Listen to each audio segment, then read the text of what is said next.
Bonjour à tous, j'espère que vous allez bien. Déjà, je m'excuse pour cette très longue attente. Je vous ai laissé très longtemps sans nouvelles et j'avais tellement de choses à voir que je n'ai pas eu le temps de vous faire de vidéos.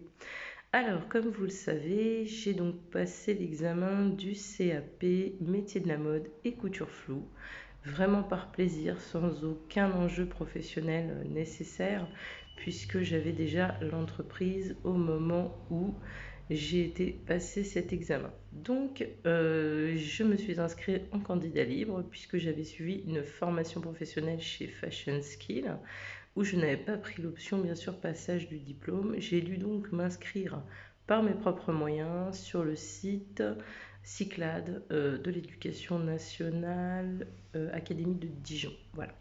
Du coup, je me suis inscrite, j'ai attendu qu'on me renvoie le document de prise en compte de mon inscription.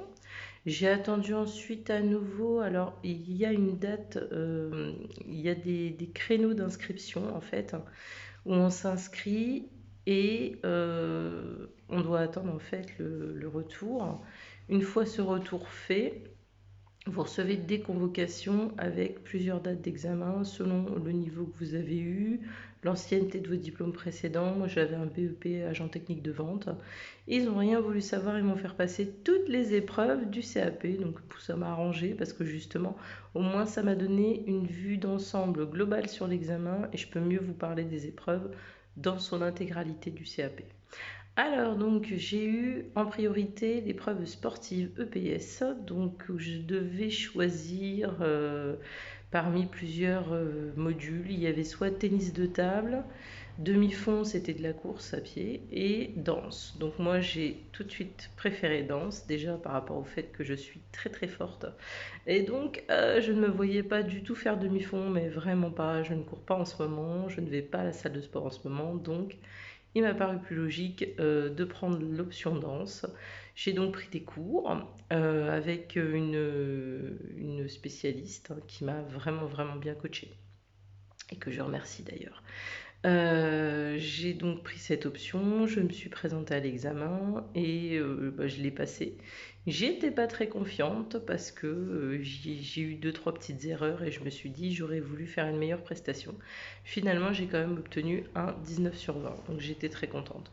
Ensuite, il y a eu les oraux. Donc les oraux, j'ai eu oral d'histoire-géographie en premier, où je devais donc créer un petit document avec... il y avait des thèmes en fait, hein, et je devais créer un document avec des images et d'écrire, c'était de la description d'images en fait. Donc il y avait histoire, géographie, éducation civique dans le même module. Et il fallait donc, selon les titres, créer ce petit recueil, l'emmener avec nous et détailler en fait. Après quoi, j'ai eu l'oral de français, où là, je devais parler de mon activité professionnelle suite à ce CAP, ce que j'allais faire comme travail ou ce que j'avais fait comme stage. Là, il y avait matière à raconter, effectivement, puisque entre l'entreprise, entre mes diverses expériences dans le textile, donc je pense que j'ai dû dépasser un petit peu sur les 15 minutes, mais l'examinateur ne m'a pas arrêté en fait.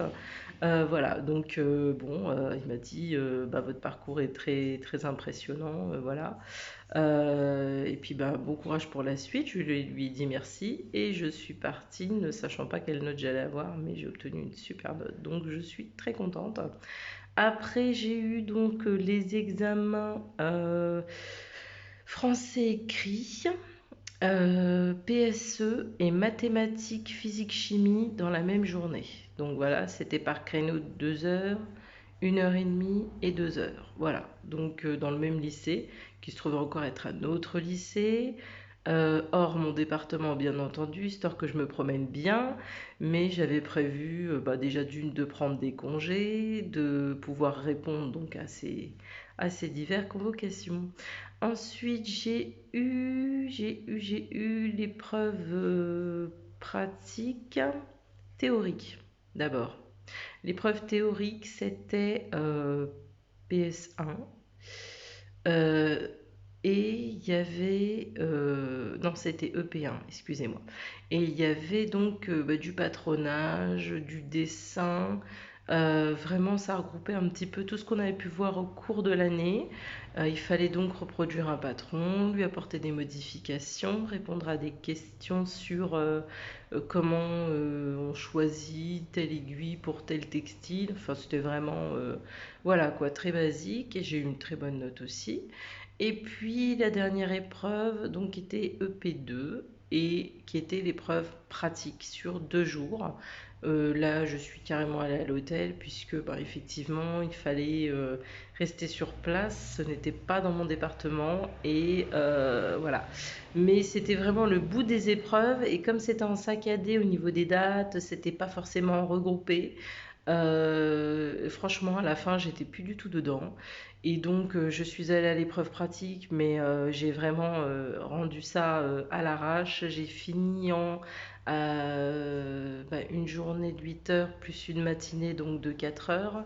J'ai fini en 16 heures et je suis revenue pointer l'après-midi pour pouvoir partir et rentrer chez moi parce que je n'en pouvais plus. Donc j'ai bâclé quoi, hein, sincèrement, voilà, j'ai fini pour finir et rapidement en plus, donc je m'attendais pas à une note extraordinaire. Puis je me suis dit bon voilà, je le laissais bien, je l'ai pas, tant pis. Et finalement, bah, contre toute attente, je l'ai eu, donc comme quoi c'est possible, même si on foire complètement le P2 qui est l'épreuve principale du CAP, finalement on peut quand même l'obtenir, voilà. Mais bon, c'était pas non plus un gros foirage, c'était plus que bon, j'étais fatiguée et ben, j'ai rendu ça le plus rapidement possible en faisant pas forcément attention à mes coutures, en n'étant pas minutieuse comme je le suis sur d'autres projets habituellement. Et voilà quoi, c'était, j'avais mal aux mains, j'étais fatiguée, il faisait chaud dans la salle, pas de climatisation, enfin voilà.